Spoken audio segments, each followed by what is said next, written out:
Good evening, ladies and gentlemen, boys and girls. Welcome to another edition of the Overtime Sports Show.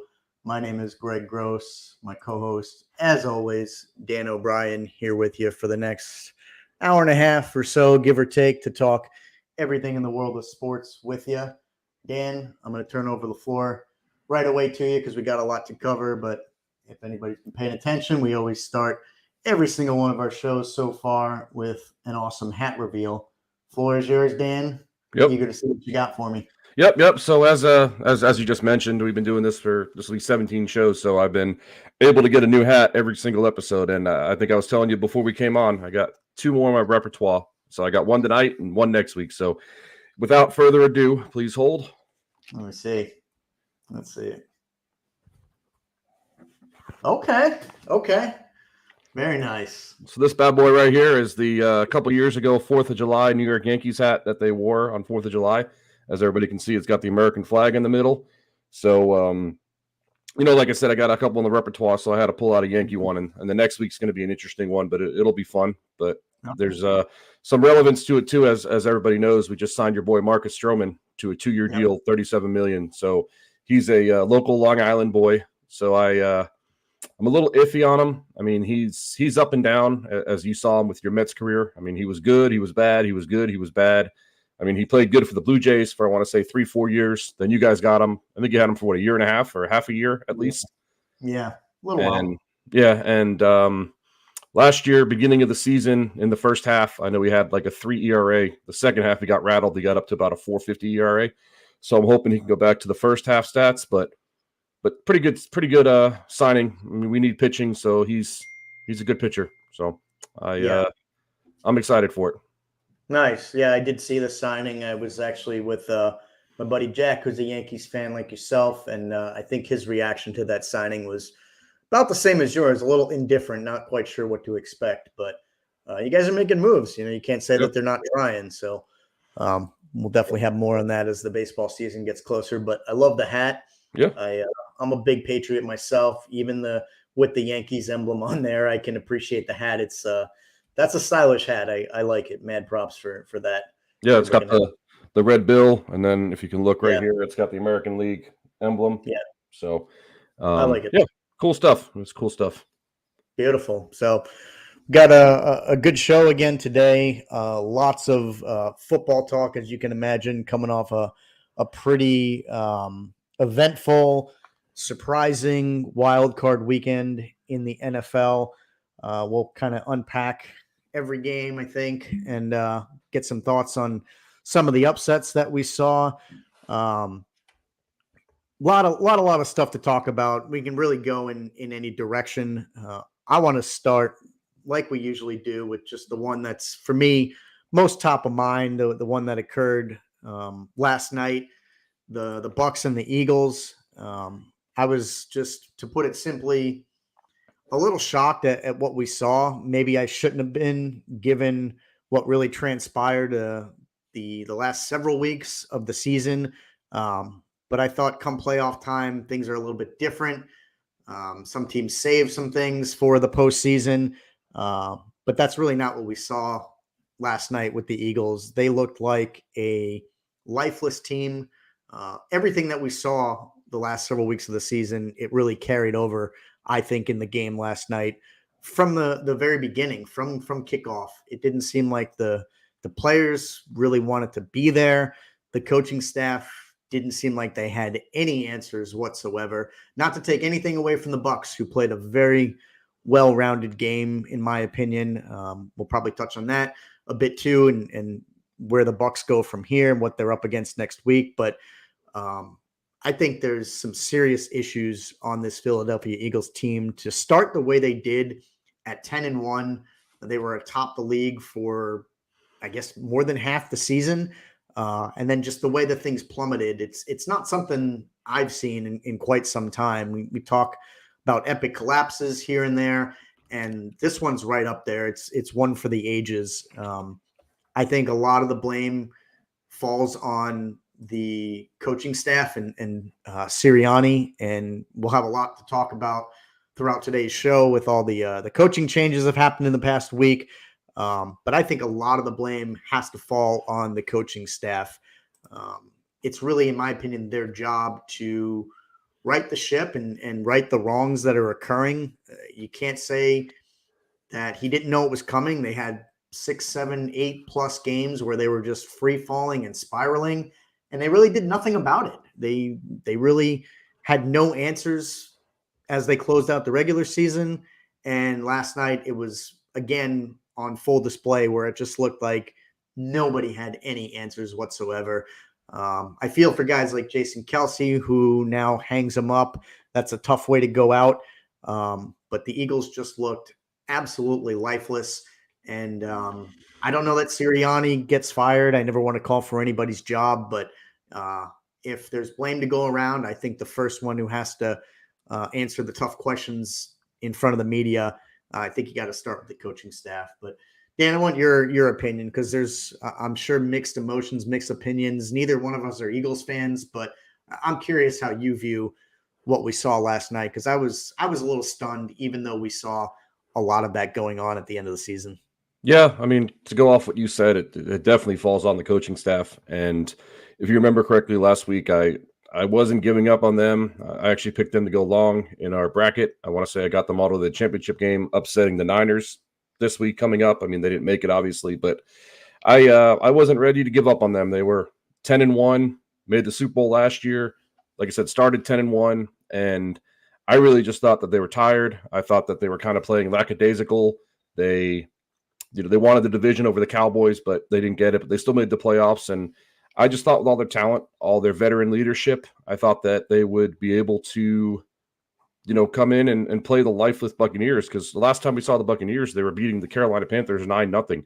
So I thought there was no way in doubt that they would show up how they showed up last night. I mean, 9 points, and a couple interesting stats that I heard this morning.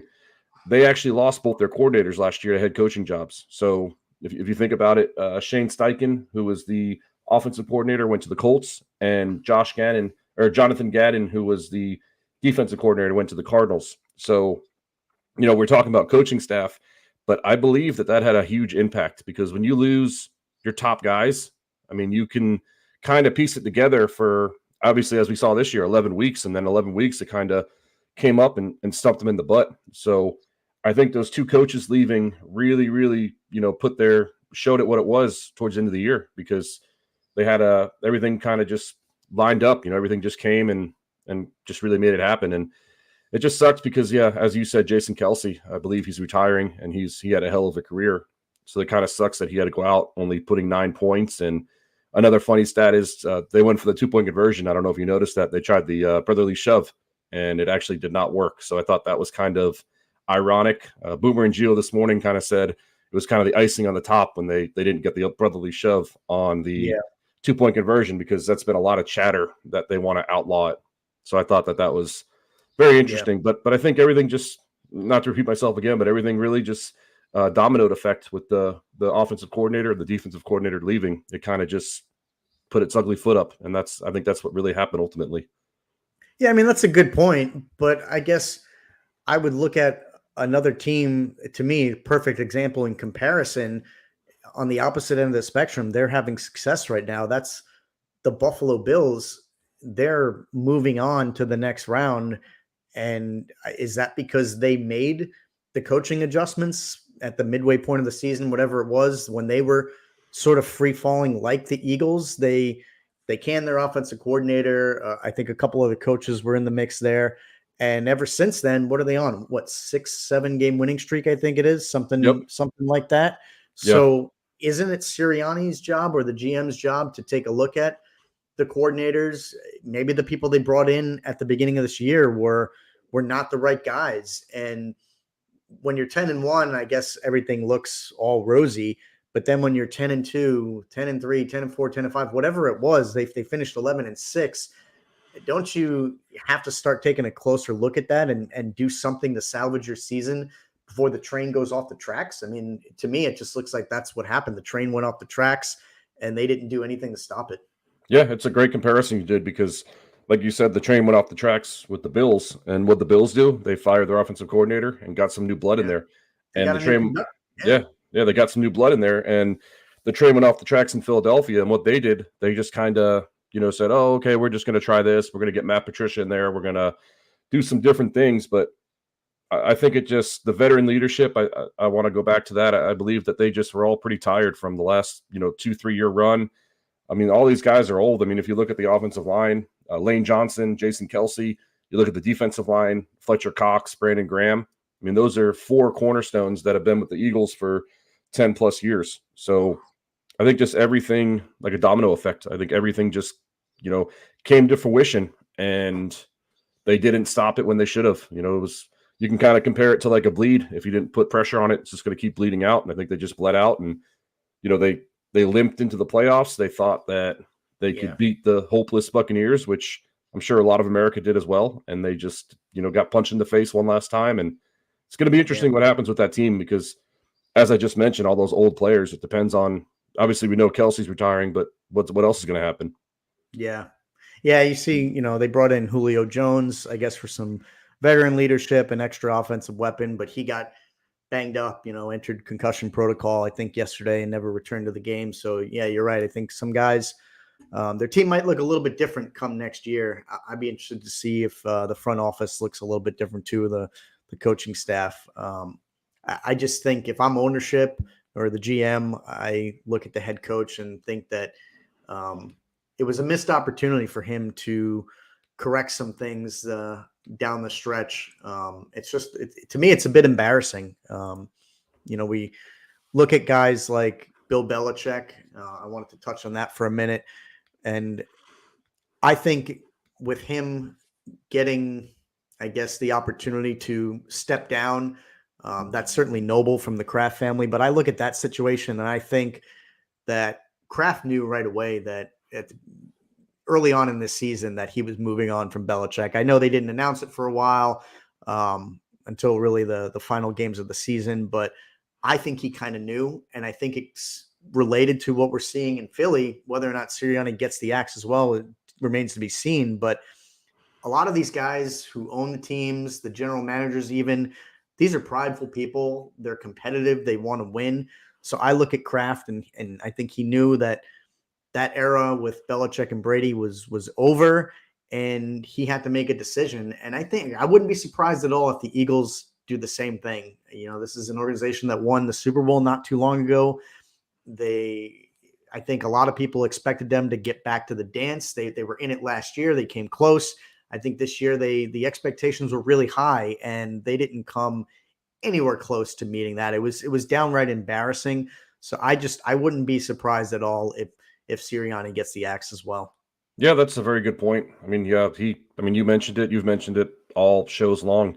I mean, he's the head honcho, he's the head coach. So he needs to do something better with his coaches. He needs to get in somebody's ass, as they would say. I mean, maybe he was very nonchalantly, which it kind of looked like he did. And maybe because of it, he gets the axe. I mean, he's only been there 3 years.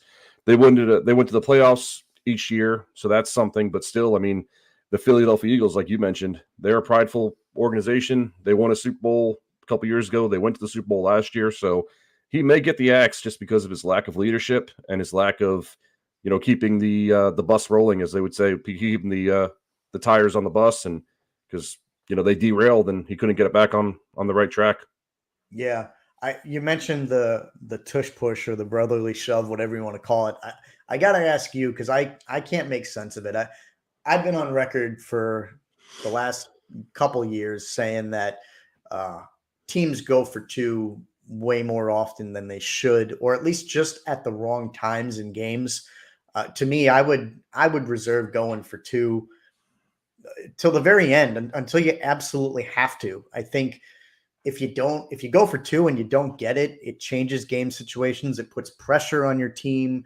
It crushes morale. It just, to me, it changes things. And I don't understand why they went for two yesterday when I think that if they had been successful, they still would have been, they would have been down 5 points, and they missed it, and they were still down 7, I believe.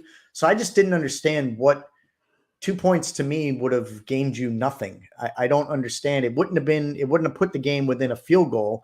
They still would have been down 5 points. I don't know. You recall what I'm talking about, the situation? I don't get why they went for two when they did. I didn't see what they gained there. I want to say that there was a penalty. So I want to say that they got it instead of the 5-yard line, they moved up to the 2-yard line. So if you, to give a little shout out to New Heights podcast, their fan club is called the 92 Percenters, and they say 92% of the time that brotherly shove works. So they were going off of, 92%, and I think they just wanted to get some momentum, because obviously you saw they gave up a safety. They were kind of playing edgy. And I want to say they wanted to get some momentum, get the 2 points on there. I mean, 2 points is 2 points, but still they maybe think that they can get some success, get some good positive energy on their side by getting the 2-point conversion with the quote unquote brotherly shove. So it's give or take. I mean, you can see the Lions, they go for two, I want to say probably 90% of the time. And you saw what happened a couple weeks ago with the Cowboys. It cost them the game. I mean, it didn't really cost them playoff, as they're still winning, but they costed them the game against the Cowboys because they went for two and not tie it because they lost on 1 point. So it's very, very interesting. I mean, I guess it's a win or lose, but it's very interesting. I don't know why they did it last night, but I think they just wanted to do it for the positivity, as if I had to say. I guess so. Yeah. I mean, I can, if they're going with the odds, I suppose that makes sense. That play does seem, obviously was really successful for them all year. It's the other teams that don't institute the brotherly shove the way the Eagles do, that go for two, in my opinion, just at the wrong times or way too often. But just a bad game overall by the Eagles. Be interesting to see what happens in the offseason. Personnel changes, coaching changes. But you mentioned the Cowboys a little bit. That's another game I wanted to touch on. And it's just, as a Giants fan, it's I'm kind of in a state of shock. I didn't expect to see what we saw out of these two NFC East teams. I guess I should be happy. I try not to gloat too much, because the obvious thing to come back at me as a fan is to say, well, your team didn't even make it. So believe me, I keep myself in check, because I really can't gloat too much. But I'd be lying if I said I didn't want to smile a little bit seeing what happened to both the Eagles and the Cowboys yesterday. And I don't know which one, honestly, is more surprising. Given the way the Eagles were playing, I guess you could kind of have expected them to come a little flat. But the Cowboys at home, they had everything going for them. We talk a lot about how they're just a different team at home. They hadn't lost, I think I saw the stat, at home in 2 years. They were really coming in pretty hot. They had such a fire-powered offense all season long. Dak and CeeDee Lamb were a pretty dangerous combo. Tony Pollard can hold his own. They look like they had a favorable matchup. To me, I don't want to say the Packers didn't deserve to be there, but I think they were rightfully the 7th seed. But we talked about, you just mentioned that the Eagles sort of backed into the playoffs. You could make the argument that the Packers were sort of the opposite. They kind of got hot at the right time. And as we see in all sports, getting right at the right time, getting hot at the right time is sometimes the recipe for success. You can have a shaky start if you hang around and are just good enough to get into the playoffs. If your trajectory is going up, it can take you sometimes all the way. And I think, to me, what happened in Dallas is even more surprising than what happened to the Eagles, just because of how good Dallas was all season, how good they were at home, and really just the difference in the matchup with the Packers. But again, can't take away from anything that from the teams who won. Can't take away from the Bucks, and you can't take away from the Packers. Jordan Love looks like he is flying high. He's making the most of the people around him. I mean, I'm not the biggest Aaron Jones fan, and Romeo Dubs. The weapons he has, they're not Hall of Famers. They're not household names yet. Maybe he'll turn them into that. But I'm really, really surprised at what happened in Dallas. And now you've got the same speculation. People are wondering, does Mike McCarthy come back next year? Or do they clean house and start anew? And I think it's a fair question to ask.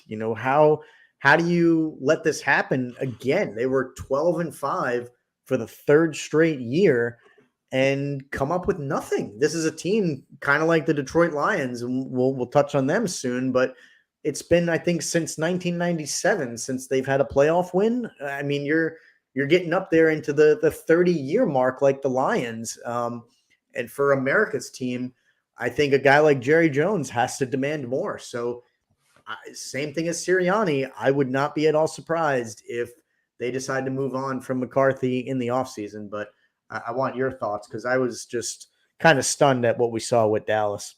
Yeah, I think that was the stunner of the weekend. If you remember correctly, they were up 27-0 at halftime, and it took a last 2-second touchdown from the Cowboys to go score and make it 27-7. And then, it was 48-16 at one point, and the Packers took out all their starters. They took out, everybody, and the Cowboys scored it, made it 32. So if you really think about it, with the starters on the starters, the Packers won 46-16 over Dak Prescott, over the whole team. I mean, you've touched on it. They were, last couple of years, I think they were 10-1 at home, and this was their only loss. So very, very shocking, because one, at home, they were playing hands down one of the best teams in the NFL.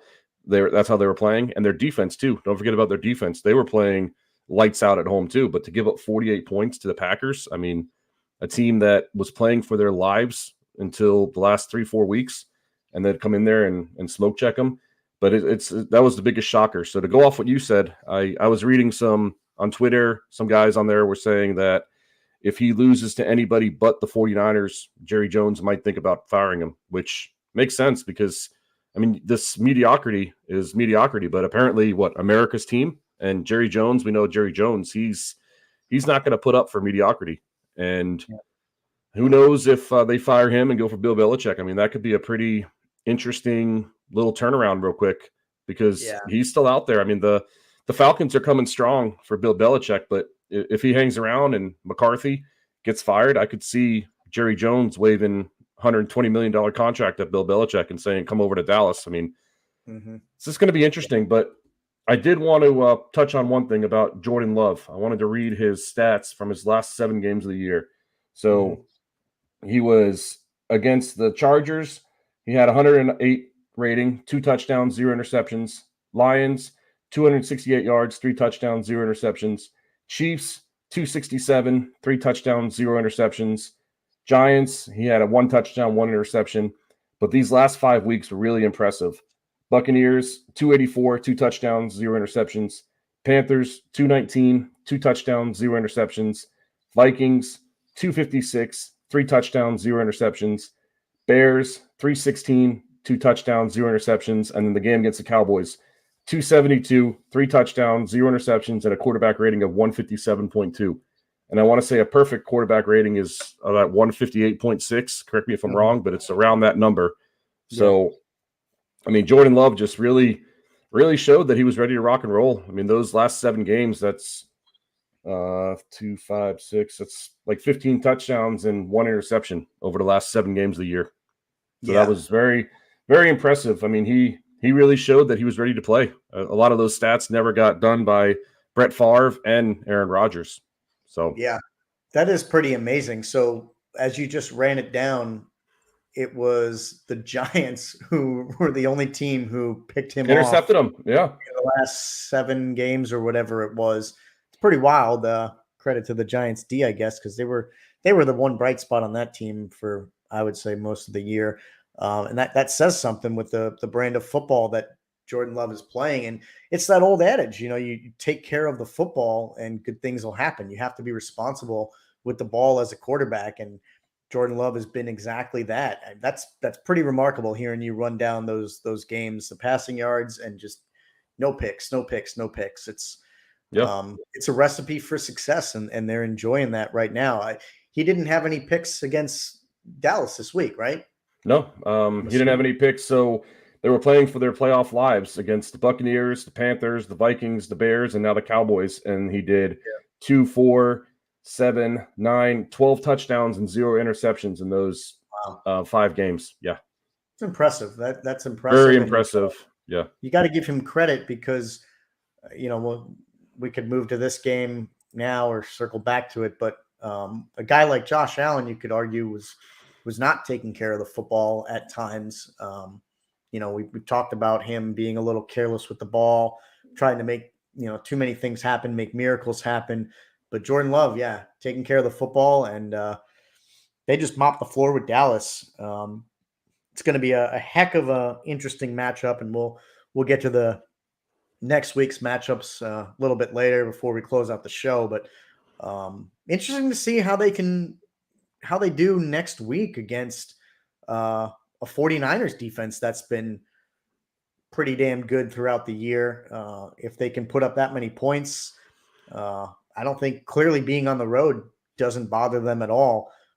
So I don't know that there's going to be too much of a home field advantage, but I'll be interested to see if they can put together a repeat performance and if he can continue his streak of no interceptions against the Niners. Yeah, it's going to be interesting. And I'm looking at their schedule. So they didn't even play the 49ers this year. So it's not like they have anything to go off of. I was looking to see if they even played them. But yeah, it's going to be interesting. I mean, the Cowboys had a good defense, but the 49ers have a different type of defense, as everybody knows. I mean, Yeah. You mentioned the Cowboys defense. They were good all year.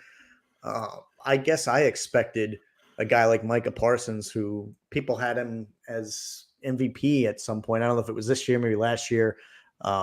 Just a guy who's a total game changer. He was held largely in check yesterday, or this past weekend, rather, Sunday. And I don't know if a guy like Bosa and some of the other guys on the 49ers defense are going to meet the same fate. You hold a couple of those guys in check and makes the game a little bit easier for the quarterback. He has time in the pocket to make reads, not really under pressure, doesn't get rattled, and maybe he puts together another 250, 280-yard performance, 2 touchdowns, 0 picks, and could be I expect it to be a low-scoring affair, at least lower than what we saw. I don't think it's going to be 48-32, but maybe he has another day in store for him, like one of the ones you just ran down.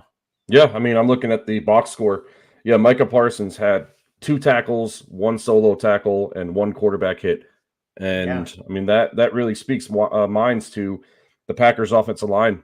I don't know. Mm-hmm. I wasn't, I was watching it. I had some friends over and I was cooking some food, so I wasn't watching it, 100% and seeing if they were double teaming them or how they were guarding them. But I mean, 2 tackles for Micah Parsons with everybody, how you said, everybody's saying how he's the best defensive player in the league. I mean, that speaks good things for the Packers offensive line. And it's going to be interesting what they do with Bosa, because we know what Bosa can do. We know what their Warner can do at the linebacker position. It's going to be very interesting, but I'm with you too. I think it's going to be a low scoring game too. Yeah, they neutralized Parsons, and I think that was a key difference. A couple other games we can get to. I kind of really want to touch on all of them. Maybe we don't have to spend too much time on them, but I just got to ask, what the hell happened in the Texans-Browns game? That one I did not see coming at all. I was pretty high on the Browns.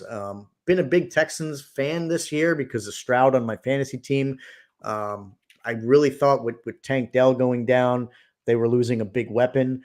But some of their other guys, their receivers, have stepped up. Talked about how Singletary's had a bit of a resurgence, and they really they chopped up the Browns offensively a bit. And then the Browns themselves on offense certainly didn't help matters. Joe Flacco, I don't understand it. He had a couple just downright terrible interceptions that were returned for touchdowns. He didn't do himself or his defense any favors. Their defense had a tall order coming into the game, I guess, trying to keep Stroud in check. But when your offense is just giving up points the other way, it doesn't help matters. And that game got out of control pretty quickly, and I didn't see it coming. There was already talks about Flacco coming back next year and signing with somebody, maybe not the Browns, but coming back as a starter. I didn't see it before this game. I just think, he was brought back sort of in an emergency situation. The guy, I think, is 38, probably going on 39 years old. I just didn't see it anyway. But even after this past game, I don't know. Were the last 4 or 5 whatever games that he played with the Browns and had success, was that just sort of a fluke? Was it an anomaly? Or is the Texans defense really that good? I mean, they kind of maybe flew under the radar a little bit with how good Stroud was on offense this year. Maybe people, myself included, weren't giving the defense enough of a credit. So I'm curious. I want your thoughts. I mean, were we all just missing something? I mean, was it that obvious that the Texans were going to have their way with the Browns, or did Flacco and the Browns just put together a dud of a performance? Yeah, so I was watching the game, and it was back and forth. The first quarter was 10-7, so I thought it was going to be a shootout. And then they break out the tight end screen to Bevan Jordan. I want to say it was for about 60, 70 yards, one play drive. And then I think what happened to Flacco, I think he was pushing, he was pressing. And then I don't know if you remember correctly, but he threw 2 back-to-back pick sixes. And once those back-to-back pick sixes happen, I think that was kind of like the nail in the coffin, because after that, you get 14-7, you go down 24-14, and then the third quarter they score 14 more points, and before you know it, it's 38-14, and you're still pressing the ball. I mean, those back-to-back picks, I think, really were just the jugular. And it's hard to have a top defense, but it's hard to play when you're down by so much, because what the other team's going to do. They're going to run the clock down, and a lot of guys see that scoreboard. Maybe they're not giving their best effort. Maybe they're only going 80% instead of 100% because the quarterback keeps giving the ball up. And going off what you said, I think the Texans defense, they're underrated. They had some good players. I mean, Will Anderson was the 3rd overall pick out of Alabama. He was a hell of a player. And you look about their coach was a good player too, DeMeco Ryans. So they had a sneaky good defense, and I think they just caught the Browns on the bad day. Flacco was back to old Flacco. I mean, Flacco looked good for, like you said, the 6 weeks, but as we've talked about him, he's either a gunslinger and he's going to make a lot of mistakes, or he's going to play conservative and get 2 touchdowns, 250 yards, and win the game. But just very interesting game at all. I think that was the second most surprising game for me, because me and you both have been riding the Browns all year long, all shows long. We both were really hype on them. We were both really high on them, and it's just very, very interesting. But I did want to touch on a couple different stats for the Texans. I don't know if I wanted to mention it last week, but we kind of got ahead away from it. They were the 5th rookie quarterback coach combination to make the playoffs, and the first since 2012, Andrew Luck and Chuck Pagano, to make the playoffs. So that's a pretty interesting stat. And it's only happened, like I said, 5 times: 2008, 2 times, 2009, 2012, and then 2023. So for those 2 rookie head coach, rookie quarterback to make the playoffs, that's a pretty cool stat, I want to say. And also, CJ Stroud became the youngest quarterback to win a playoff game. I don't know if you saw that stat, which is pretty cool. No, I didn't. So that is pretty interesting. So it speaks about him, how he's a rookie, but he's playing out there like a gunslinger, like he's a 6-7 year vet. So they got the right dude, and it sucks to say that because he's an Ohio State guy, and everybody knows my thoughts on Ohio State. But I mean, it very impressive stats between him, and because they had the 1st overall pick last year, or the 2nd overall pick last year. So that tells you how bad they were last year. Yeah, that's interesting. I didn't realize that Stroud was the youngest quarterback ever to win a playoff game. Kudos to him. He's had a heck of a season, and they're moving on. They got a tall order against the Ravens, that just like the Packers. Jordan Love is having a heck of a season and going up against I guess, arguably the best or second best defense in the 49ers. And you could say the same about the Texans and Stroud. Stroud's had an unbelievable season and moves on against 49ers or Ravens. You pick your poison. It's their 1A, 1B when it comes to defenses, I think. So to me, those are going to be very, very similar matchups this coming weekend when it comes to the divisional games. Couple other games. I just want to add one more thing on that I'm reading here. He was also the highest drafted rookie quarterback to win in the postseason. So that is pretty cool too. So I believe, the highest drafted rookie quarterback to win in the postseason. That's pretty cool. When was he drafted? When you say highest, do you mean closest to one or the second overall pick? And he's the highest drafted rookie. So I guess no other rookies that went one overall made the playoffs and won a playoff game. So I thought that was pretty cool. Yeah. I'm pretty cool stuff. I'm surprised that that's a stat, because if you're taking guys that high, that's what they're supposed to do, right? I mean, he's not that to take anything away from him, but he was taken second overall, so he's supposed to win, right? I mean, no, what they're saying as a rookie. I guess there's been no number one overall picks as a rookie to win the postseason, and there's been no number two overall picks besides this guy to win as a rookie in the postseason. Which I mean, it's a weird stat, but I think it's kind of cool. It just speaks for his stats, his his value. But keep going on your stuff. So I guess Mahomes wasn't drafted that high, because I was going to say Mahomes probably won a playoff game his rookie year, right? I mean, yeah, he was like number 12. Yeah, and Josh Allen, what was he, like 8th or 10th or 8th? Something? Yeah. So okay. But I think he just had to go with the rookie year and highest. So I guess that speaks that there's never been a number one overall pick that's made the playoffs and won in the playoffs. So that's interesting. Yeah. Maybe next year it'll be Caleb Williams. You love your boy Caleb. You love your boy Caleb Williams. I do not love him at all. I don't. I don't love that guy. I hope the Giants, if he's in the cards for them, I hope they steer clear of him. Yeah. A couple of the games. So could kind of go with really a few. I want to just touch on what I thought was probably the best game all weekend in terms of competitiveness. I think we talked about it probably shaping out that way last week when we did our show, and to me it lived up to the hype, and that was Lions-Rams. Game ended up just a 1-point difference. It was, to me, everything you could have hoped for. Obviously, if you're a Rams fan, you want to be on the other side of it, but I thought they put out a valiant effort going up against a Lions team that, no pun intended, was just really roaring throughout most of the season.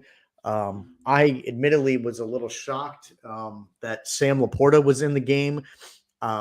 Big reason why I took the Rams in our bracket that we did last week, our picks, was because I was under the impression that Laporta was out. He got hurt last week of the season. I thought it was already announced that he was done for the year. Maybe they meant he was just done for the season and not the playoffs. I don't know. But if they did not have him, I think that would have been a big void, and that's why I was picking the Rams. But still expected it to be a very close game, which it was. Everything, again, with that game, to me, lived up to the hype. The Stafford-Goff matchup was just awesome. Both quarterbacks had pretty good games. The Rams, I think, threw everything but the kitchen sink at the Lions. Cooper Kupp was showing his veteran presence out there, catching a lot of balls, being the reliable weapon that he has been for Stafford. Puka Nacua caught several balls, and you saw his explosiveness on display. But to the Lions' credit and to the coaching staff, Dan Campbell, even the fans trying to be that 12th man, they did everything they could to get the victory. And to me, it took a true team effort. The running game was working and firing. Obviously, St. Brown, there's just no denying that guy is an ultimate superstar. And everybody else, including Laporta, their defense. It was a really well-rounded game by the Lions. And to me, that was the best one all weekend. The most competitive, the most fun to watch. I really enjoyed that. And now I'm interested to see what the Lions do against the Bucs next week. Yeah, it was very interesting. If you look at the scores from last week, I know it's not a crazy stat, but this is the only game that wasn't a 10-point game. If you think about it, everything else, the winners won by more than 10 points, which, says a lot for playoffs, says a lot for parity, says a lot for how the top teams are playing. But yeah, this was the best game.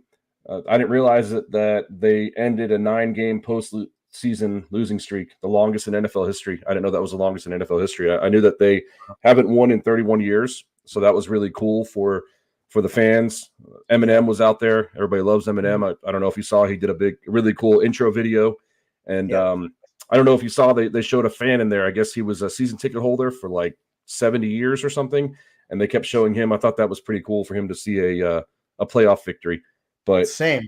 He was in his 90s, I think, right? Or, yeah, 90s, but I think he was like a season ticket holder for like 70 years or something. It was something crazy. Like I said, I had family friends over, so I wasn't paying attention to it as I should, because I was in and out cooking and everything like that. But yeah, it was cool. I think I mentioned it in our playoffs when we did our brackets. I said I picked the Lions. I know you picked the Rams, and I said what was going to happen was the two-headed monster was going to go off, and Montgomery and Gibbs both had touchdowns. So they just played to their game plan, and Dan Campbell is something else, man. I think if I was ever able to become a head coach, I think that I'd be Dan Campbell, just because I love his tenacity. I love what he says. I just love how he, says what he wants. I mean, remember his interview? He said, "We're going to bite kneecaps. We're going to come at you. We're going to claw you." I think that's cool. And I think that his team really, really speaks of his intensity level, his tenacity, his attitude.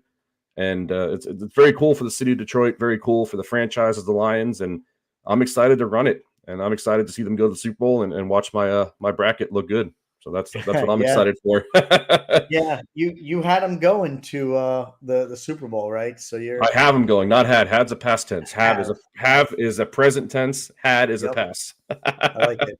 Yes, sir. Yeah, good Yes, sir. good on you for picking them. And you're right. Like Dan Campbell, to me, he embodies everything about Detroit. Just blue collar guys, blue collar people. Yep. With their emotions on their sleeves. They say what they mean what they say. There's not somebody else coined it, and I think it was a pretty good way to describe him. There's just very little gray area with Dan Campbell. He always says what's on his mind. He leaves little to interpretation, which I think is great. And it's clear that the players, the fans, they rally around him. Seems like a likable guy. And unlike Nick Sirianni and Mike McCarthy, some of these other coaches, he seems like he has full support of the players, and that he's got them playing at a really, really high level. There's another coach, speaking of just coaching carousel, what's going on right now. We haven't touched on this game yet, but I wanted to talk about the Chiefs and the Dolphins for a minute. Not too much about the game from my perspective. I can share my thoughts, and I'm sure you have some. But staying on the coaching theme, I got to be honest with you. I think Mike McDaniels is a little overhyped, and I say that for a number of reasons. Number one, people like to talk about him like he's some kind of coaching savant, this offensive genius, and I just look at what he has to work with, and I think that maybe some of that is a little bit of a given. I mean, the guy's team is just absolutely loaded. You've got arguably the best receiver in football. You've got two great running backs. Mostert had a career year, a guy who's been underutilized throughout most of his career. So even though he's 30, 31 years old, he's got very little miles on him. Devon Achane, I think he's a rookie this year, another guy who's just been up and coming. So you got, like you said in Detroit, a two-headed monster at running back for the Dolphins, the best receiver in football. You compliment a guy like Waddle. Their defense is not terrible. So I don't think McDaniel is this offensive genius. It's not like he's, making wonders with a bare cupboard and, cooking these gourmet recipes with just crap ingredients. He's got some of the best players on the field out there to help him look good. And then also too, I just think a little bit of a resume building has to take place. Like what does the guy have to show for it? I mean, we talked this year about how they hadn't beaten teams with a winning record. And, McDaniel's just, to me, he hasn't won anything yet. He hasn't proven anything. So I think earlier this year, we had people anointing McDaniel as the next Belichick, and I was not on that train at all. And now I know they were playing in a tough environment against KC. The conditions were absolutely brutal. It's not easy to beat Mahomes. It's not like KC's not any good. But McDaniel's got a lot to work with. And again, if we're holding coaches accountable on this show, I know I am, then I'm going to lump McDaniels in with all the other guys like Sirianni and McCarthy and say that there's a little bit of a degree of choking that went on when they had an opportunity to beat the Bills in the last week of the season, get that home field advantage. Maybe it's a different story. But alas, you don't do that. You kind of let it slip away. You end up going on the road to KC. And now he's going to be, watching the postseason on his couch from here on out. So that was a game I just wanted to touch on because, sticking with the coaching theme, I just think McDaniels gets a little bit too much credit given what he's done or maybe what he hasn't done and proved so far in his coaching career. Yeah, I mean, you're hitting it with all these coaches. You're hitting it all, and talking about McDaniel, he really hasn't done anything. I want to say he's been there. This is his second or third year. I mean, they made the playoffs last year. They made the playoffs this year, and with all that talent, with all that speed, you would think that he would be a better. The team would have a better record. I mean, yes, they like we've talked all year. They were 10-1 against teams with winning records, and now 1-7 against teams with winning records. So. Yeah. It's very, very interesting. And I don't know if they pull the plug on him yet. I could see him maybe one more year just because of all that talent, just because I think a lot of people just like him because he's very unorthodox. I mean, you see him when he talks on interviews, he kind of talks like he's half, in the bag, which we know we've talked about it from the first episode. He's been sober and that's what he lives by. But the way that he talks, he's just like, yeah, I should do this, and the sky is green. Like he says some weird stuff, and I think that gets him a lot of publicity just because of how he is. But I think I don't know if they clear house with him. I think at least one more year.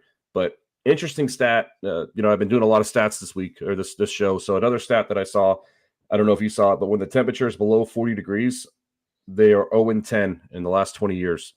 The Dolphins have. So. I don't know if that just, they are a South Florida team. They are in hot weather, but 0-10 in their last 10 games under 40 degrees, which is that's very about as stereotypical of a stat as you can get. The Dolphins, the most southernmost team in the country, used to playing in warm weather, and is, what did you say it was? 0-1? 0-10 with games under 40 degrees, below 40 degrees. Yeah, all the more reason why they needed that win to lock against up the Bills. Division.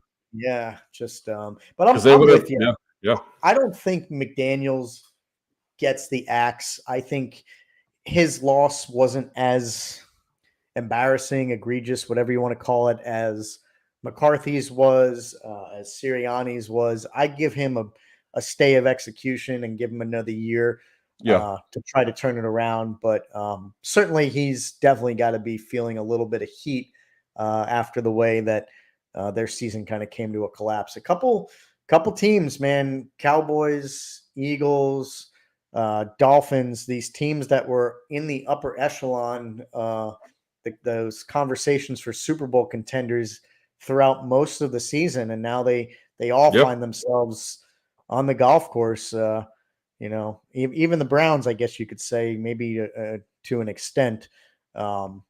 But I think the last game we really didn't touch on too much, and I got one particular thought about it is Bills Steelers, and that was a game I didn't see being very close on paper. My lock of the week, which we'll get to later in the show, was Bills -10, and they covered. I just didn't see that game being close at all. Kind of went down the way I expected. I know the Steelers made it a little close at the end, and there was certainly some questions about Steelers players in regards to the officiating, which is really what I wanted to touch on. And to me, that's just a bunch of crap. It's just a bunch of excuses. There's a lot of videos and interviews with George Pickens going somewhat viral right now. He feels that he was, interfered with and held and clutched and grabbed, whatever you want to call it, on a few plays. And I was kind of like you. I was, a little bit preoccupied at times throughout this past weekend. So I didn't catch every moment of every game. And I was afraid that I missed some of, I guess, the non-calls from the Steelers, but actually I didn't.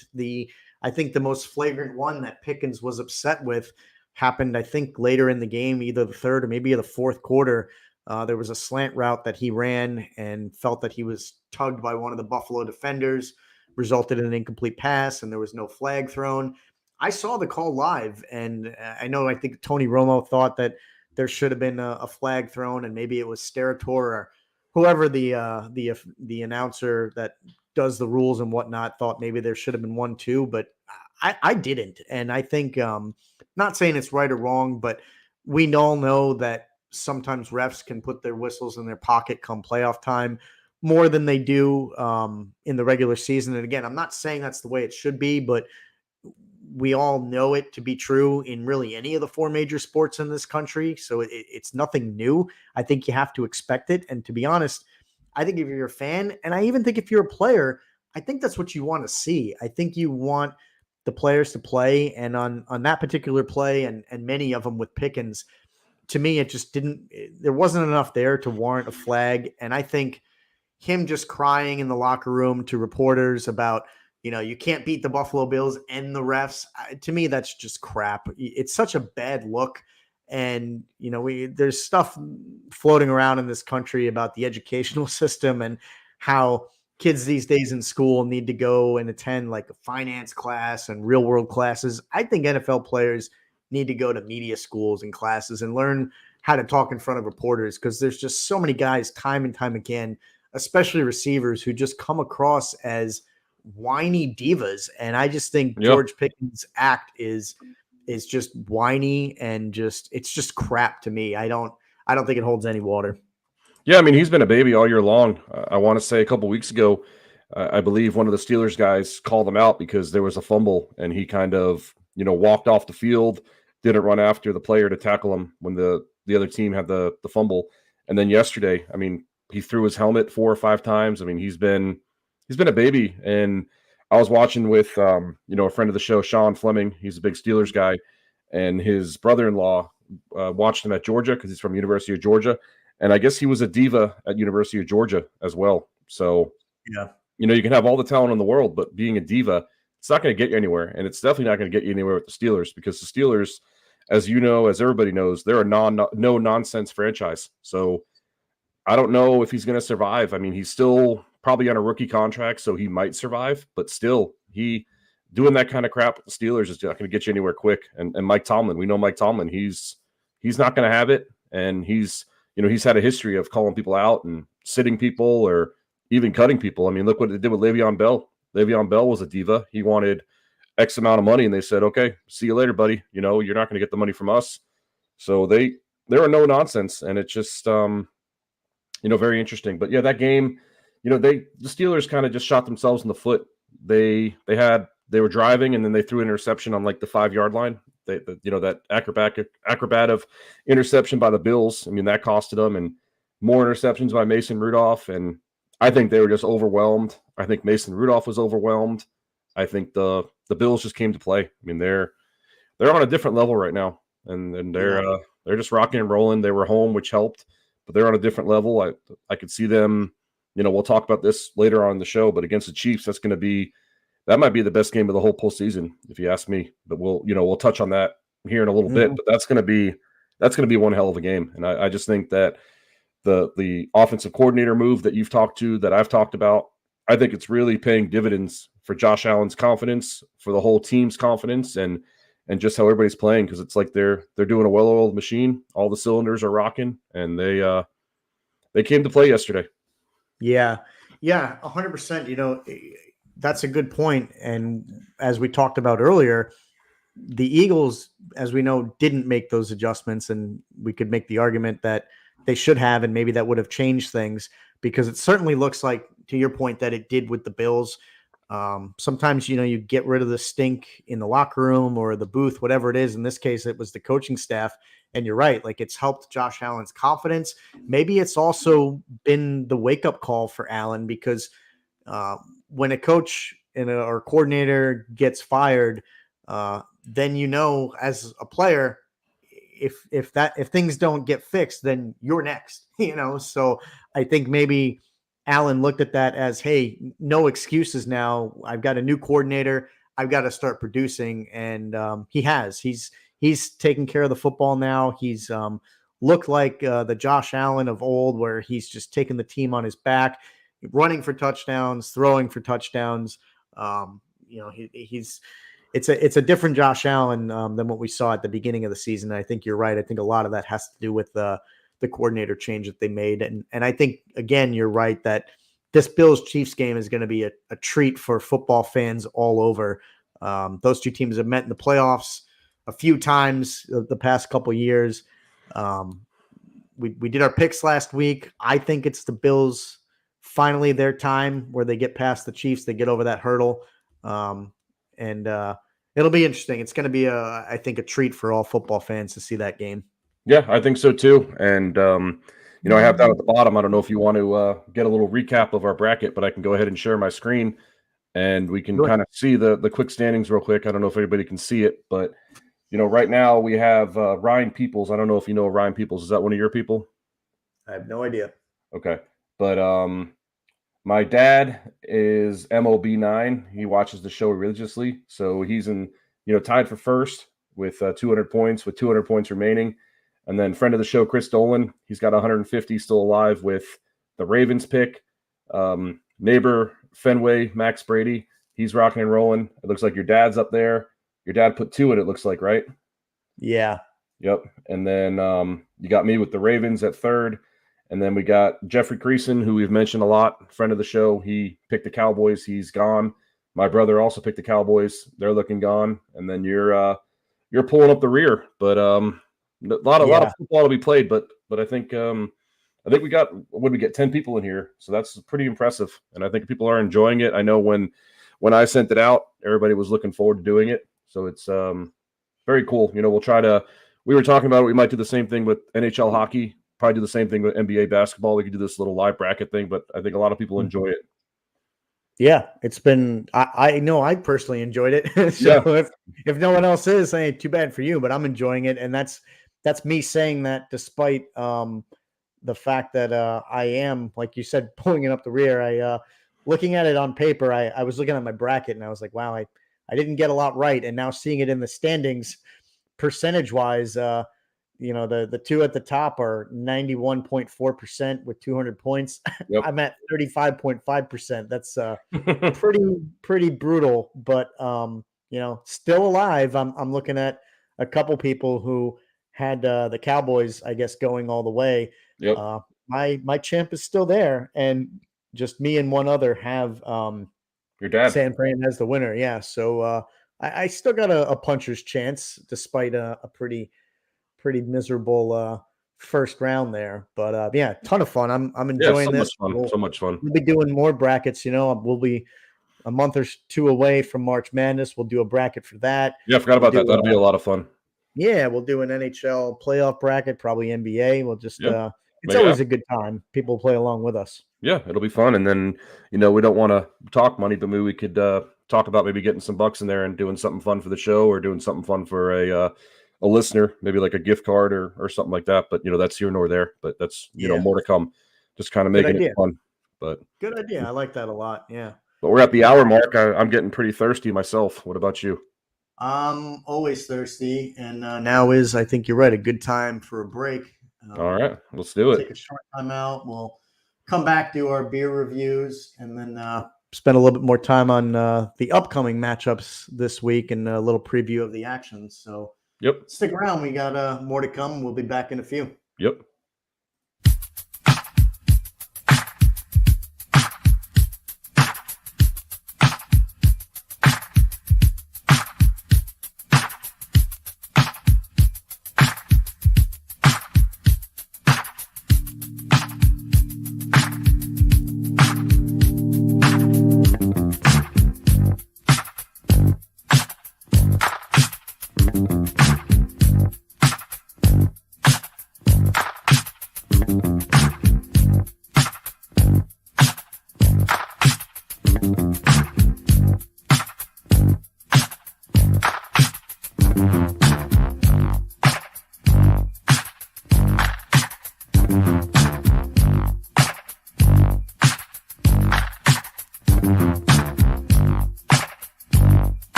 I've had a largemouth bass bust my line, a couple beautiful girls tell me goodbye. Trucks break down, dogs run off, politicians lie, been fired by the boss. It takes one hand to count the things I can count on.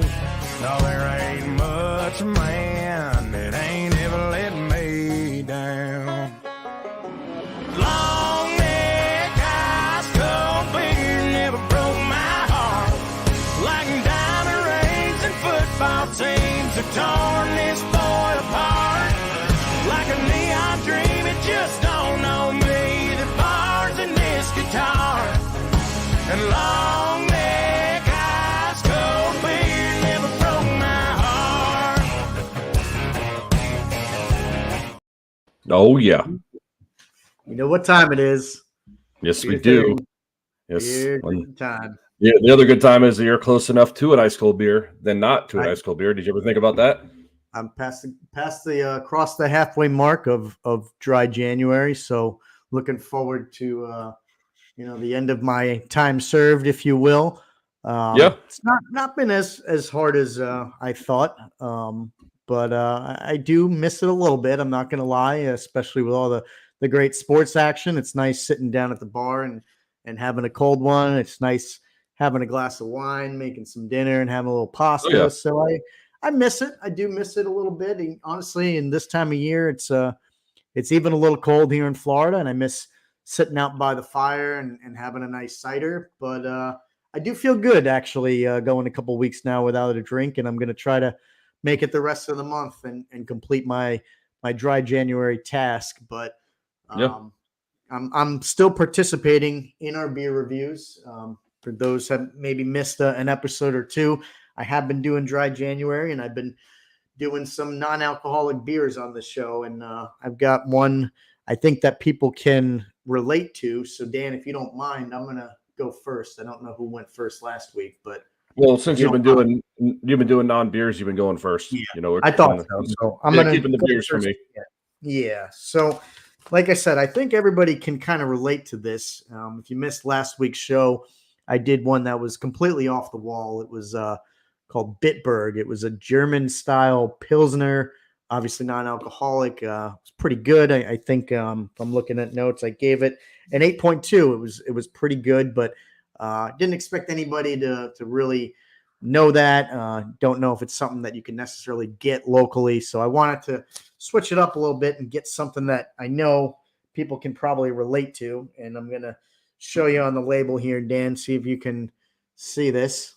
Can you Oh, see it? Budweiser Zero. Look at you, Yeah. man. So this Wow. I picked for that exact reason, because everybody knows Bud, but not everybody knows their zero beer. I feel like all the major brands have to have one nowadays. Heineken's had their 0.0 for a while. I Yep. tried that, and it's okay, but I wanted to give the Budweiser one a shot.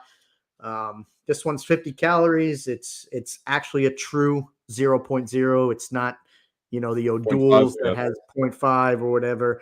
But 50 calories, no sugar, and it's How's the Budweiser carbs? Zero. So The what's that? carbs. Last week we talked about the carbs. Are the carbs high on that too? Yeah, so you'd probably, I guess, have to look at the. No big deal. I just know that we've been talking about it with the Yeah, non-alcoholic beers. The It carbs. doesn't say it on the label. It says zero sugars, but it doesn't say the Hmm. carbs. And now you got me wondering, because me you're look it up right. real Like quick. the carbs were higher to make up for, I think, the alcohol. You'd probably have to look at the case to actually see that. So I'll do a little homework and see what I can find on that. But give this baby a shot.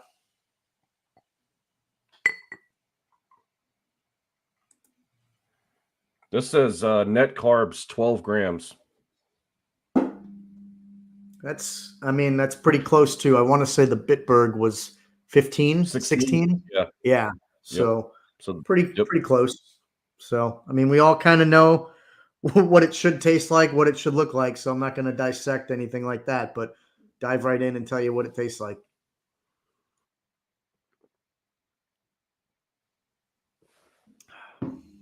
yeah, how is it? It's not bad, honestly. Because I love me some Budweiser Heavy, so I'm curious how that would taste. Because I'm a huge fan of Bud Heavy. Let me give it another one before I give it a rating. I will tell you what, it looks like a Budweiser. I mean, it's got that golden color that everybody knows about Budweiser. It looks like a Budweiser, and it tastes like a Budweiser. I think Budweiser regular has more head, so I think that's the difference. Is what I'm looking at. If you saw this pour, I mean, there was virtually none. It's not flat. It's just for whatever reason there's no head with this one. But yeah, it looks like a Budweiser, tastes like a Budweiser. It's really exactly what you would expect. It's pretty good. I'm trying to compare it to, I gave last week that German beer a pretty high score. And to be fair, I think I got to go similar with this one because it's not worse. It's not worse than that German Pilsner I had. Honestly, if you were, again, doing dry January, or if you're just somebody who likes the taste of beer but can't have a drink, this is one that you would get. To me, this is better than Heineken 0.0. I know I didn't do that review on this show, but I have had it, and I didn't love it. This Budweiser Zero is pretty good, all things considered. So I'm going to give it just a little bit of an edge over last week, which I rated an 8.2. This one I'm going to give an 8.4. It's pretty damn good, actually. It's quite good. So I'm going 8.4 for Budweiser Zero. As you mentioned, 12 carbs, 0.0. It's 50 calories. It's not bad. I like it. So this one I'm very excited about. It's called Evil Twin Brewing, and it's blue raspberry. So I don't know if you can kind of see it, what it looks like. It's a kind of a cool little blue raspberry can. It's by Evil Twin, and it's a sour Indian pale ale with raspberry flavor and 6% alcohol. So I'm pretty excited about this one. As you know, I like my sours. So let's go ahead and see what we got. I think it's going to be a pretty cool color. Yep, that's a cool color. Let me see if you can see it. We haven't, I don't think either one of us. Wow, look, that looks like straight slime. Yeah, it's pretty cool looking, man. That looks like, I don't know if that looks like slime crossed with like gasoline or is that, wait a minute, is that coolant from an engine? It looks like it, man. You know what it smells like off the rip? It smells like those blue sour warheads. Remember those? The candies? Yep. That's what it smells like off the rip. Yep. So let's see what we got here. Man, I can't believe that's so green. Holy shit. Good? That's exactly what it tastes like. Is a blue sour warhead. Really? Holy moly. Wow. That is delicious. Looks like antifreeze. Doesn't make you, it's not making you pucker too bad. Not too bad, but it's a sour warhead. The blue sour warhead, my man. That's exactly what this is. So it's kind of punchy. Yeah, 8.7 for me, dog. 0.7. I think we've got a new record. I think that's the highest either one of us have gone. I think I did a 9.0 with one. You might have. Okay.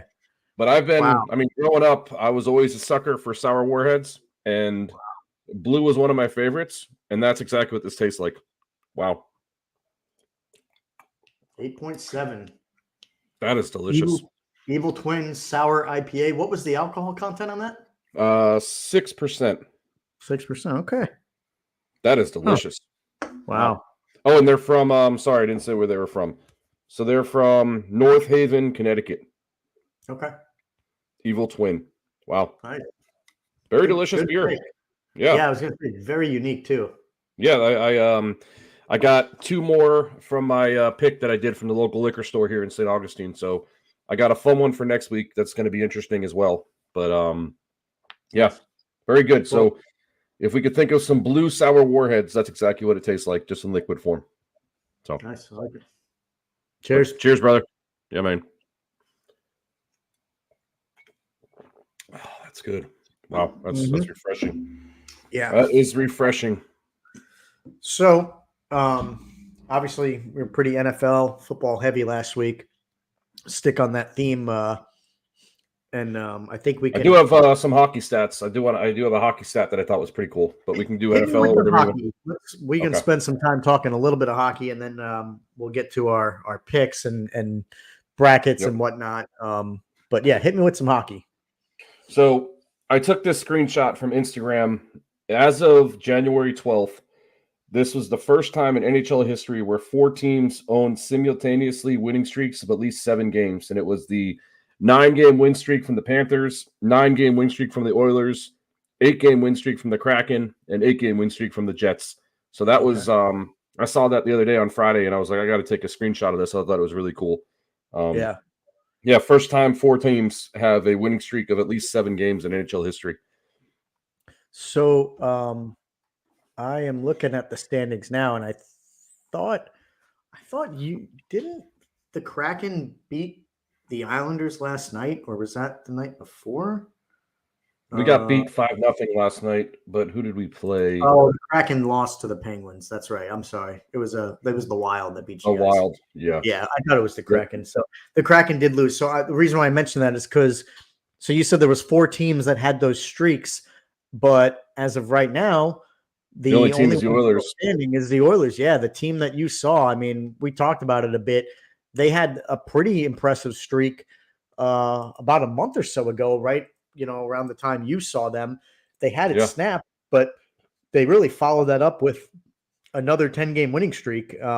Really impressive what they've been able to do. They're a ways behind the Canucks and only 8 points behind Vegas, who's occupying the second spot in the Pacific, but they have 5 games in hand. So actually, if they won outright their next 5 games, they could vault all the way to second in the Pacific, and they'd be behind only the Canucks, who are kind of far and away the best team in the league right now.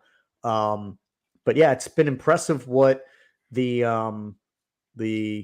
Oilers have done on their streak. They're finally seeming like they put it together, but I'll be honest, they're one of those teams that, to me, they're kind of like the Leafs, another Canadian team who just has so much talent. They're paying some superstars a lot of money, and they can have all the regular season success they want, but until they actually get past the first or second round of the playoffs, I think nothing else really matters. I hate to say it.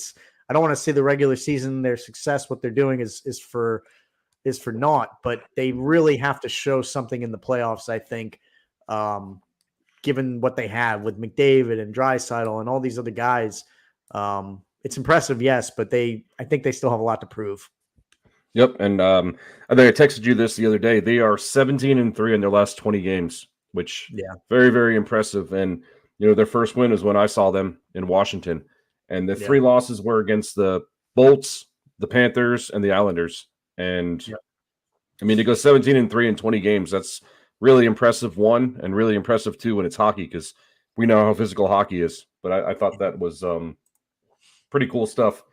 It is, yeah. I mean, the Panthers had their streak snapped against the Devils. I was really happy to watch them over the weekend. They got I was at the game in Tampa. They went to overtime. It was a good game between the 2 teams, especially considering how injury plagued the Devils have been this year. Lost in overtime, but they followed that up against a good Panthers team on the road and snapped their streak that you were talking about. The Kraken had their streak snapped, I think, last night. The game that I was thinking about, I thought it was the Islanders, but they lost to the Penguins. And who was the other team you said? Kraken? Winnipeg. Yeah, they're another team. Yep, and they must have just had theirs snapped as well, because they're 8-1-1 in their last 10, and they're on a 1-game losing streak. So all these teams that you're referring to, they all kind of had their streaks snapped around the same time. Winnipeg is another team who is really surprising me. I guess, again, one of those teams that also has a lot to prove. It's funny, 3 Canadian teams, but Winnipeg historically, the last 5-7 years, something like that, they've always been around the conversation of the playoffs. They've Yep. had some strong teams, but not really had much postseason success. I'll be honest, I didn't expect them to be atop the Central this year and almost atop. They have 2 games in hand on the Canucks, so they really technically could pass them for best in the West right now. Yep. There was a lot of conversations about the Devils this year, even before the year, making a move for a goalie, and Connor Hellebuck was a target of that speculation. I've never been a big Hellebuck fan, really, because of his lack of postseason success, but this year he's kind of put it all together, and he's, I think, put that team on his back. So I have to give him credit where credit's due. Winnipeg, I mean, halfway through the season, they're almost best in the West right now, and it's surprising. So kudos to them. Yeah. The Oilers, the Canucks, some of those other teams that I didn't think would be up there. Yeah, you took the words right out of my mouth. I was going to mention, you were saying how the last 6-7 years they've always been a staple to make the playoffs, and they've had Connor Hellebuck as their goalie. I'm looking at his stats right here. He's been in the league since 2015, and besides 2015, he's played in at least 45 games or more in every single season, and he always has a pretty good save percentage. I mean, I'm looking at his too. He's never been below 9.18 has been his lowest save percentage. So Yeah. he's the anchor, to go off of how they've been able to make the playoffs and how they've always been around. He's been the anchor, and it's going to be interesting. But yeah, they always flunder. They always they always get a flat tire in the playoffs. So it's going to be interesting what happens this year. A couple years ago they had the really good player that they traded. Who was that guy? They traded him to the Blue Jackets. Remember the top pick Patrick that they had? Laine? Yep, Patrick Laine. Yeah. So they kind of, they got a pretty good return in that, but it's just Connor Hellebuck. He's been there forever, and they got another young kid named Kyle Connor. He's a good player. So this might be their year. I mean, Hellebuck's 37 years old, so he doesn't have much left in the tank. But exactly. And that was really the reason why I didn't want the Devils to go after him, because he's not going to be around too much longer. They need a guy who is an up and coming goalie, which is why I think they should stick with either Schmid or Nico Dawes. Some of those younger guys, give them a shot, see if they could develop into something, because they've tied up a lot of their money into guys like Jack Hughes, Jesper Bratt, Timo Meyer. They had a lot of money to spend. In my opinion, they did spend it wisely, but they don't really have the money to throw at a goalie like Hellebuck. So yeah, like you said, it'll be interesting. Looking at the East real quick. We're at the halfway point of the season, so still a lot of hockey left to be played, but I just have this uneasy feeling for you and I, fans of who we're fans of, the Devils, the Islanders.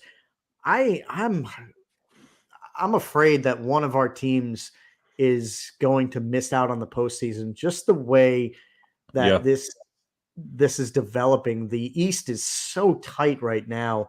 The Rangers have thankfully come back to earth and not been playing great hockey, but the Flyers, I think that they've exceeded expectations this year by leaps and bounds. I think even the Red Wings have exceeded expectations. To be honest, the Penguins, with the way that their core is aging, Crosby, Malkin, some of those guys, I didn't expect those 3 teams to be having the seasons they're having, and it's made things really tough for the Lightning, the Islanders, the Devils, those couple teams that I really thought would be, tops in the Metro and the Atlantic in their divisions or close to it. Looking at it now, I mean, you've got the Wings and the Lightning both at 49 points in the 1 and 2 wild card spots. They do have played a couple more games than our teams, the Devils, the Islanders, even the Penguins. It's just really, really close. I just have a feeling that one of our teams, knock on wood, hopefully it doesn't happen, but I think there's a pretty decent chance that we could be on the outside looking in. I know if it's the Devils, I'm going to be pretty disappointed. Now, I've said it before, they've had a very, very bad month or so of luck when it comes to injuries, but no excuses. The expectations were really, really high this year. So much talent on their team. They had a great season last year. They were second in the East, third in the East rather.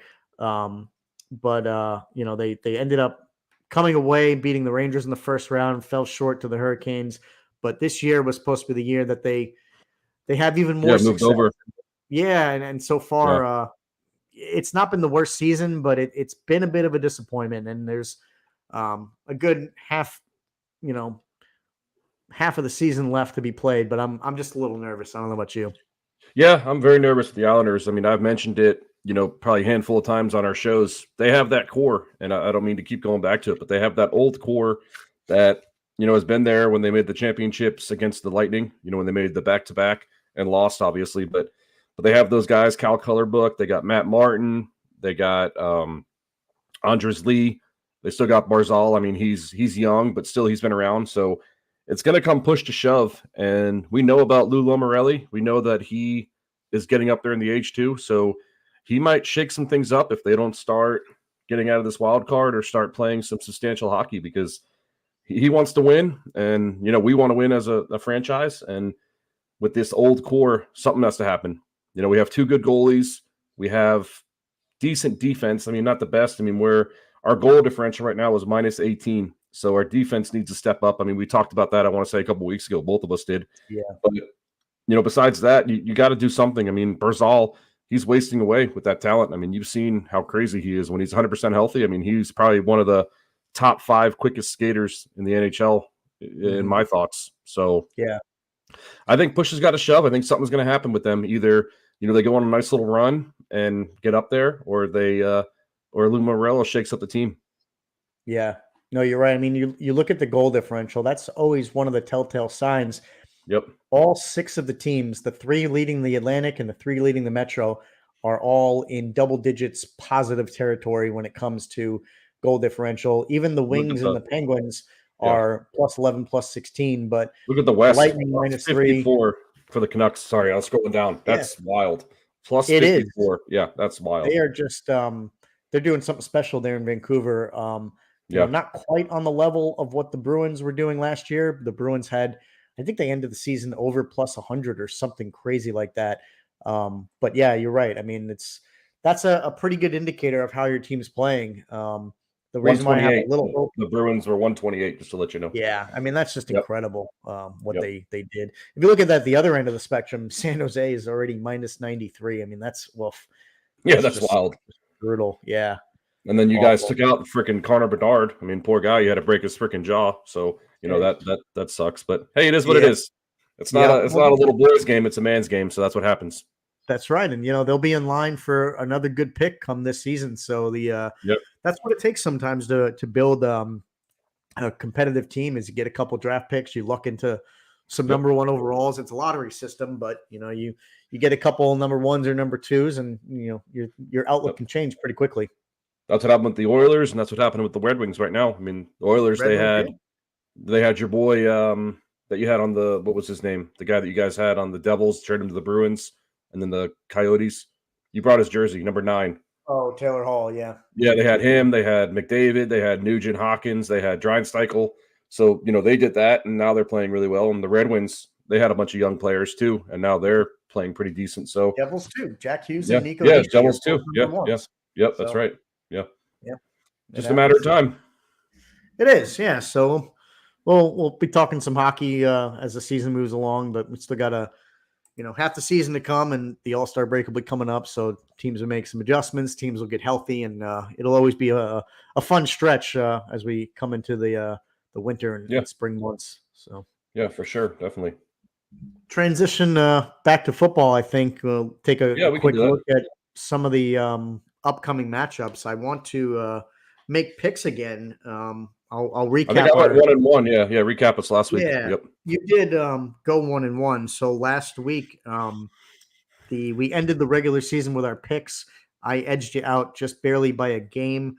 I was even on the season, 14-14. You were 13-15. My lock of the week, we talked about it earlier already tonight, was Buffalo -10. I just thought that game was going to be a bit of a runaway, kind of lopsided. It sort of was. So I got that one right. And then I had Rams +3. I kind of thought that they were going to win again. That was under the guise that Laporta wasn't playing. But I did get the 3 points and I ended up needing it. Detroit won by 1. So I covered there with the points, thankfully. Yep. So I went 2-0. You had Green Bay getting 7.5 and they didn't even need it. We know what happened in that game. So you got that one right, which was great. And then unfortunately you barely missed Detroit. You were given 3, and obviously we just mentioned they only won by 1. So you were close. You went 1-1. I went 2-0. So I pick up another game on you if we're continuing from the season. We are. I'm 16-14. You're 14-16. So still very much in this thing. We're only 2 games apart. And correct me if I'm wrong.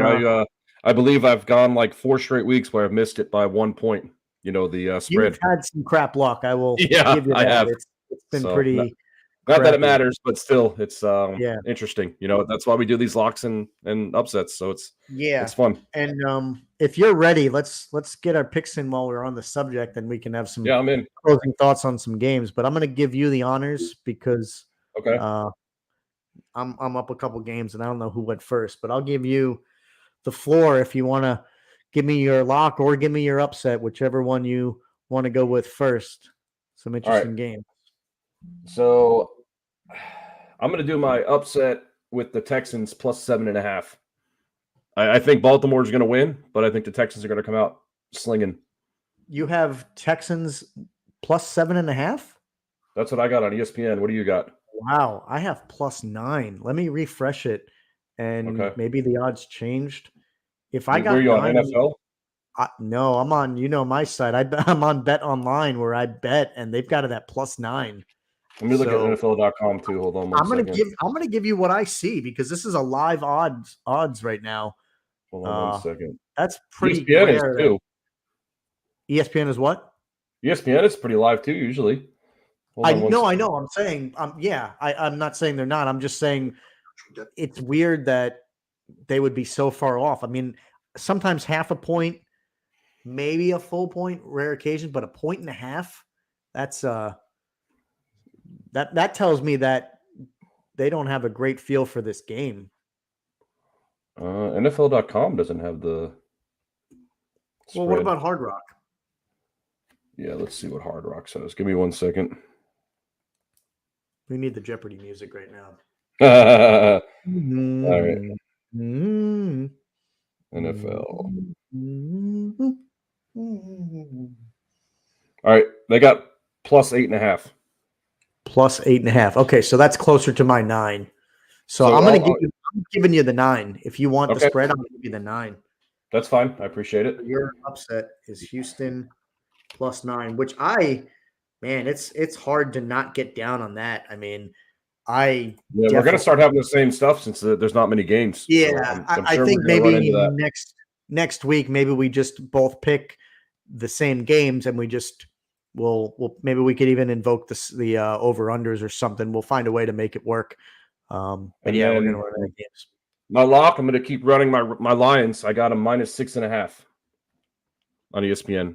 Yep. That's Do we need to go to Hard Rock again? Okay. Nope. You got it. Detroit. Yep. -6.5. I'm going to ride them, dude. I'm riding them hard to the Super Bowl. I'm going to ride them. I like the way they play. Yeah. You got them in your bracket going all the way. So, yeah, might as well take them as your lock. Yes, I think that's a good pick. I think the magic in Tampa probably comes to an end. I think they got a nice boost playing at home and playing against an Eagles team that just looked really lifeless. I think Detroit lethargic. Yeah. Yep. Probably. I think Detroit wins the game. I could see them winning by 7. I could see you covering that lock. So I like it. So, man, looking at some of these other games, I don't hate the spreads that you left me with. Yeah, I was looking at those too. Looking at the Bills Chiefs, maybe am I missing a couple games? How many games? Well, no, we do only have 4 games. So, Yeah, there's only um, 4. Yep. yeah. So I like the lock. I have Bills minus 2.5. Is that what you have? I got a -3, but if you want to take 2.5, because that half point might get you, so I'll give you If 2.5. yeah, if you don't mind giving me that. And again, this is a weird spread where Let me look at Hard Rock and see where Hard Rock's at. yeah, Hard I Rock's think -3, but we'll give you 2.5. You're good. yeah, if you don't mind, because it works the opposite way where you're getting more points with Houston and I'm giving less. So Well, that half um, point will save you. You know. exactly. Yeah, Yeah. exactly. So I'm gonna go Buffalo, my lock. I I again like it. sort of like you riding them. I think they beat the Chiefs, and if they do, I probably see them winning by a field goal or so. So Yeah. I like that lock. And then if we're going upset, I mean, this honestly wouldn't be the worst. Maybe this just worked out the way it's supposed to work out, even with you picking your picks, because uh, trying to be different than you, I'm not. I got to be honest. I don't hate Packers. Plus, I have plus 9.5. Is that what you have? I got 8.5, but I'll give you 9.5. Let's go to Hard Rock. Yeah. So something with Bet Online. When we're done with this show, I might have to Nine and jump a on and half. plunk some money. You have Nine that? and a half. 9.5 on Hard Rock. So I don't know why Okay. ESPN is off, because ESPN, Yeah. it says odds by ESPN Bet. It's that new thing that they got going on. So I Okay. don't know why their odds are like that, but Yeah. interesting. Weird. Yep. It is weird. Usually they're pretty Yeah. spot on, but that's two. That was what, 3 points for me and 1 point for you. That's weird. Yeah. It is. I'm going to take them. I'm going to go with Green Bay getting Yeah, 9.5. I mean, I think they have a legitimate shot where we do. they could keep it within. They could keep it within 5-6 points, and certainly if they keep it within 9, then I'm good. So we'll see. Sets up for some good matchups, and we both pick some different games. Like we said, well, next week we'll only have 2 games, so we'll probably Over have to unders. do. That'll be fun. Yeah, Yeah, over unders will be fun. Or yeah. I like that. Over unders are pretty challenging. Historically, I'm Yep. not great at those, but Yep. so yeah, I mean, we just kind of touched on them before we close out the show. I mean, what do you think about some of these games? I guess which one are you most looking forward to seeing? We touched on it. Last game of the day, last game of the weekend, Chiefs and Bills. I think that's going to be a doozy. I think that's going to be an instant classic. I don't know if you remember some of my friends who I grew up with, Jeff Creason. He's going to remember Instant Classic on ESPN Classic. I think that's going to be an instant classic. I believe. I think it's going to be close as we thought. 3 points, and it's going to be a good one. And I think the second best game, I think that the Ravens and Texans are going to be a good game. Not even because I took them as my upset, but still, I think the Texans are a team to be reckoned with. I believe with the combination of C.J. Stroud and DeMeco Ryans, they got their taste of playoff winning and playoff football. They're out to play with a vengeance, and I just like the way that they play with nothing to lose. So I think those are my 2 favorite games.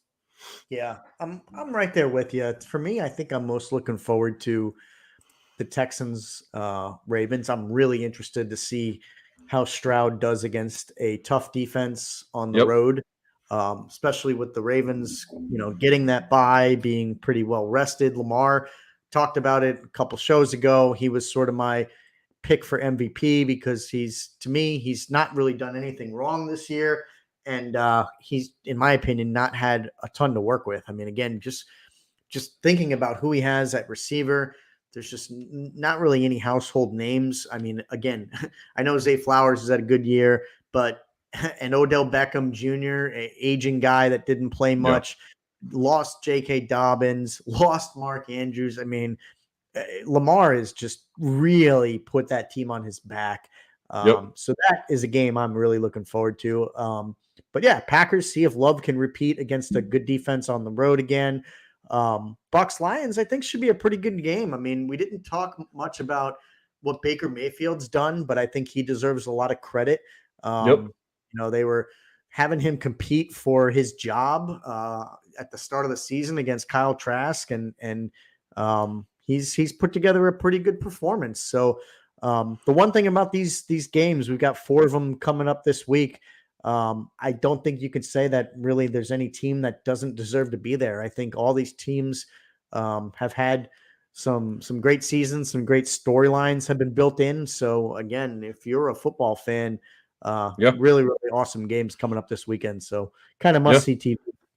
Yeah, and it's like we talked about last week when we did our bracket, anything can happen in the playoffs, and we saw that with the Packers, we saw that with the Texans, and we saw that with the Eagles. Playoff football is a different beast. Anything can happen. Yeah, anything. Yeah. So, all right. Any parting thoughts before we say goodnight? I don't think so. I just did want to touch. We haven't touched on NBA in a while, so I just wanted to touch on my two boys, my Oklahoma City Thunder. They are 27-12, one game out of first place in the West. And my Orlando Magic, they've kind of hit a couple speed bumps. They're now 22-18. But not to go back from what we said, but all I need them to do is make the playoffs, and I said that from week one. So I'm still going to watch my boys. Yep. And the Celtics are looking good, 31-9. The Bucks are looking good. So the top three in the East are who we thought was going to be there. I mean, the Bucks, Celtics, and the 76ers. But the one that's really interesting is the Western Conference. I mean, you asked me a couple weeks ago about the Denver Nuggets if they had a chance to repeat, which I told you they really do because they kept pretty much their same team. But 1 and 2, I mean, the Timberwolves and the Thunder. I mean, I knew about the Thunder, but those two teams that lead the Western Conference, that kind of came out of nowhere. I mean, the Timberwolves are a young team, and so are the Thunder. And I think it's really cool for both franchises because a couple years ago they got Anthony Edwards, the Timberwolves, as a number 1 overall pick, and he's thriving right now. And the Thunder last year they got Chet Holmgren, who had to sit out the whole year because of a Liz Frantic injury in his foot, and now he's back and he's got a good chance to win Rookie of the Year. So it's very, very exciting stuff. It's got some new blood in the Western Conference, which is cool, and it's fun to watch. It's they're going to start. We'll start circling more about hockey and basketball, as you said. Once playoff NFL football ends, we'll start focusing more on NBA, focusing more on NHL. But it's turning out to be a really good year. It's going to be some competitive basketball. I was going to say the same. They're also at the midway point of their season, the NBA. So a lot of basketball still to be played. One team that catches my eye. We spent a little bit of time on it a couple shows ago. I had asked you the question about the Lakers. If they were going to be able to put together a run, because LeBron's future, we think he's coming back, wants to play with his son, but you never know. He's up there in age. He set the record for most points, so maybe he doesn't stick around. He's in my opinion, he's the NBA's equivalent to Ovechkin in the NHL. A guy. Yeah, that's a good way to put it. That's a really good way to put it. About the same age, basically, and you just don't know how long they're going to be able to stick around. And the Lakers are in that fringe playoff spot. They're in the 10 spot, so they would have that, I guess, play-in game if it ended right now against the Pelicans to see which one of them gets in. So that's something I'm keeping an eye on to see if the Lakers are able to hold a playoff spot down the stretch. Yeah, me too. It's going to be fun. Like I said, we'll focus more towards that, here in the next coming weeks. But just wanted to throw it out there of my my off the wall picks at the beginning of the year. They're still looking really good. I like it. Yep. Good stuff. Yes, sir. All righty. Well, that's another episode in the books. Episode 17 it was a good one. That it was. By, football talk. A lot of NFL playoff action we covered today. Didn't get to quite as many of the coaching changes. We left some of that on the table, but it gave us some topics of conversation to get to next week, especially with fewer games coming up. So I think it was a good show. A lot of content. Appreciate everybody listening to us. As always, make sure you check us out on your socials. We're hungry and thirsty for subscribers and likes. We're trying to put a lot of content out there and definitely engage with listeners and get your feedback. So hit us up, check us out, reach out to us in many different ways. But appreciate everybody listening. And Dan, as always, thanks for doing this with me. Appreciate it. Always a pleasure. Always a pleasure, my man. And we'll see everybody on the other side. You got it. Peace out. Peace out. Everybody come see the greatest show. Gather up all juggalos and roll. Everybody come see the greatest show. Gather up all juggalos and